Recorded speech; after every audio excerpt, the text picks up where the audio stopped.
अमेरिकी गृह युद्ध यानी द अमेरिकन सिविल वॉर दुनिया के इतिहास का एक ऐसा युद्ध है जिसने केवल अमेरिका की दिशा ही नहीं बदली, बल्कि पूरी दुनिया को यह संदेश दिया कि स्वतंत्रता, समानता और लोकतंत्र के लिए लड़ा गया संघर्ष कितना गहरा और निर्णायक हो सकता है। यह युद्ध 1861 से 1865 तक चला और इसमें उत्तरी राज्य यानी यूनियन और दक्षिणी राज्य यानी कॉन्फेडरेसी एक दूसरे के खिलाफ आमने सामने आए। युद्ध का मूल कारण गुलामी, स्लेवरी था, क्योंकि दक्षिणी राज्यों की पूरी अर्थव्यवस्था दास प्रथा पर टिकी हुई थी, जबकि उत्तरी राज्य धीरे धीरे औद्योगिकरण और आधुनिक समाज की ओर बढ़ रहे थे, जहां दास प्रथा का विरोध होता था। 1860 में एब्राहम लिंकन अमेरिका के राष्ट्रपति चुने गए और उन्होंने साफ कर दिया कि वे गुलामी के प्रसार का समर्थन नहीं करेंगे। इससे दक्षिणी राज्य नाराज हो गए और 11 दक्षिणी राज्यों ने अमेरिका से अलग होकर कन्फेडरेट स्टेट्स ऑफ अमेरिका नाम का नया देश बना लिया, जिसका राष्ट्रपति जेफरसन डेविस बना। लेकिन यूनियन यानी उत्तरी राज्य इसे स्वीकार नहीं कर सकते थे, क्योंकि इससे देश दो टुकड़ों में बंट जाता और लोकतंत्र की जड़ें हिल जाती।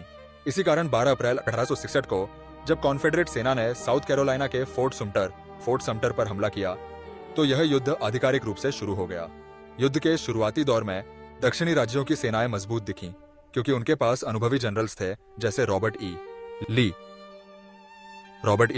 और स्टोनवॉल जैक्सन।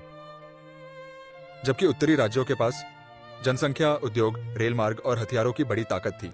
धीरे धीरे यह संतुलन बदलने लगा। लिंकन ने 1863 में इमेंसिपेशन प्रोक्लेमेशन जारी किया, जिसमें घोषणा की गई कि जो भी राज्य यूनियन का विरोध करेंगे, वहां के सभी गुलाम आजाद माने जाएंगे। इस घोषणा ने युद्ध को केवल राजनीतिक और आर्थिक संघर्ष से निकालकर नैतिक संघर्ष बना दिया। अब यह लड़ाई लोकतंत्र और मानवाधिकारों की हो गई थी। युद्ध के दौरान कई निर्णायक लड़ाइयां हुई, जैसे battle of Antietam, battle of Gettysburg, battle of Vicksburg. इन लड़ाइयों ने युद्ध का रुख मोड़ा। विशेषकर गेटिसबर्ग की लड़ाई 1863 में यूनियन के लिए बड़ी जीत साबित हुई और इसके बाद दक्षिणी सेना कभी पूरी तरह से उबर नहीं सकी। उसी साल लिंकन ने गेटिसबर्ग एड्रेस नाम का मशहूर भाषण दिया, जिसमें उन्होंने कहा कि यह युद्ध केवल अमेरिका को बचाने के लिए नहीं, बल्कि पूरी मानवता को यह दिखाने के लिए है कि लोकतंत्र हमेशा जीवित रह सकता है। युद्ध के अंत की ओर यूनियन की सेना जनरल यूलिसिस एस ग्रांट के नेतृत्व में और मजबूत हो गई और 1865 में वर्जीनिया के एपोमैटॉक्स कोर्ट हाउस में रॉबर्ट ई ली ने ग्रांट के सामने आत्मसमर्पण कर दिया।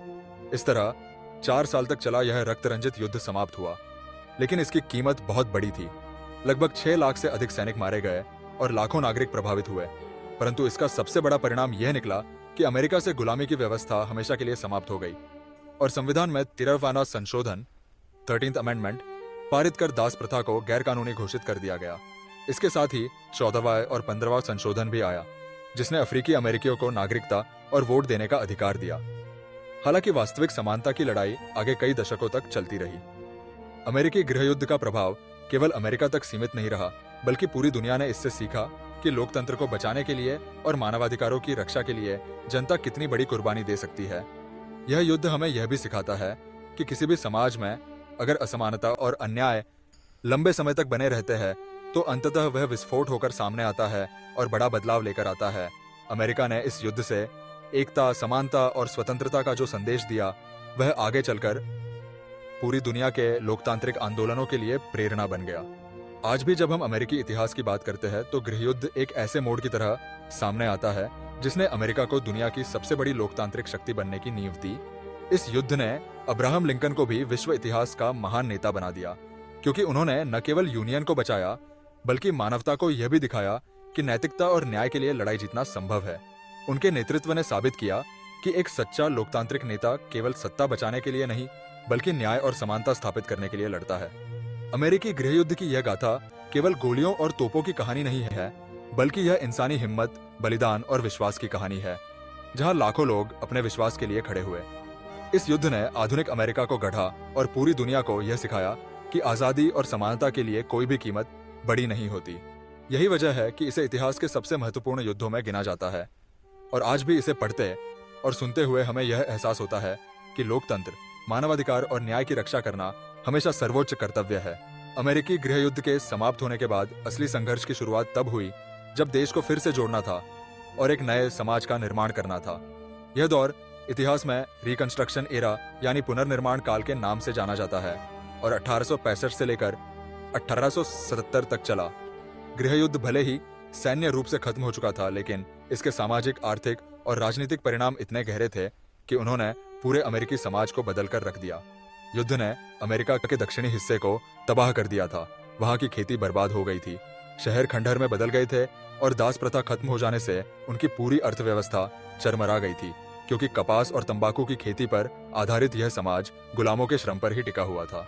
दूसरी ओर उत्तरी राज्य यानी यूनियन राज्यों की अर्थव्यवस्था युद्ध के दौरान और मजबूत हो गई, क्योंकि वहां उद्योग, रेल मार्ग, हथियार निर्माण और व्यापार को बढ़ावा मिला। इस युद्ध ने अमेरिका में औद्योगिक क्रांति को तेज कर दिया, लेकिन सबसे बड़ा प्रश्न था कि गुलामी से मुक्त हुए लाखों अफ्रीकी अमेरिकियों को समाज में बराबरी का दर्जा कैसे दिया जाए। संविधान में 13वां संशोधन पारित कर दास प्रथा को हमेशा के लिए खत्म कर दिया गया। इसके बाद 14वें संशोधन ने अफ्रीकी अमेरिकियों को नागरिकता और कानून के तहत समान अधिकार दिए और 15वें संशोधन ने उन्हें वोट देने का अधिकार प्रदान किया। कागज पर यह सब बराबरी दिखता था, लेकिन जमीनी हकीकत बहुत अलग थी। दक्षिणी राज्यों में पुराने श्वेत जमींदार और राजनेता इस बदलाव को आसानी से स्वीकार करने को तैयार नहीं थे।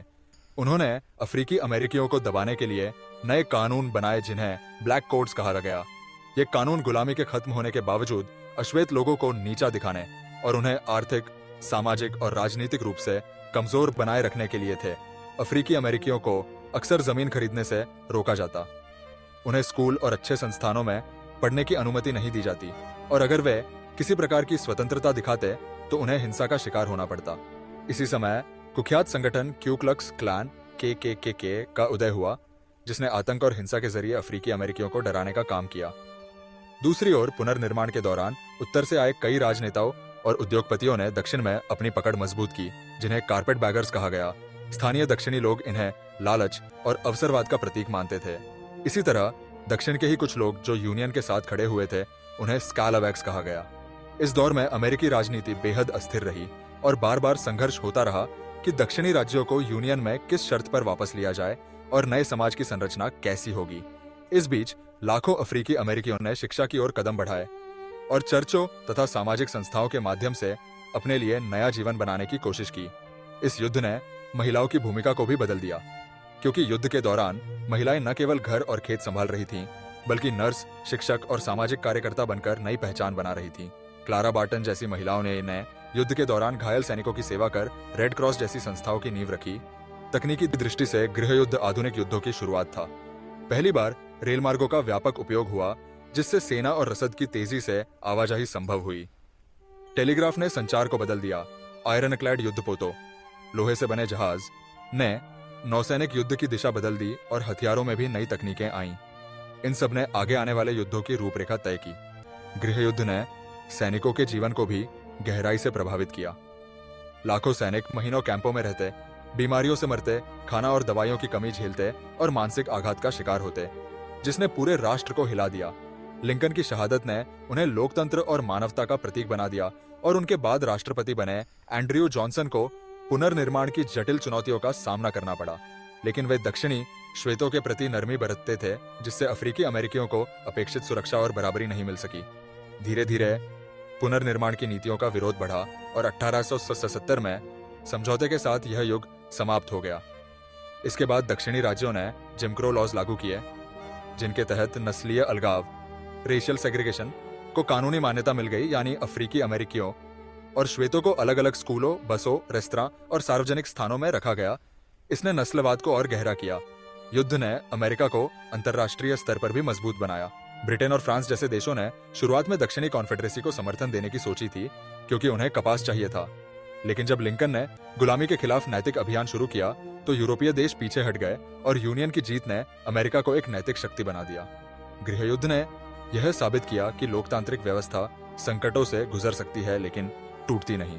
आगे चलकर यही अमेरिका विश्व की सबसे बड़ी ताकत बना। युद्ध के बाद रेल मार्गों का विस्तार हुआ, उद्योग और तकनीक तेजी से बढ़े और पश्चिम की ओर बस्तियां बसाने की प्रक्रिया तेज हो गई। अफ्रीकी अमेरिकियों की वास्तविक आजादी और बराबरी की लड़ाई बहुत लंबी चली।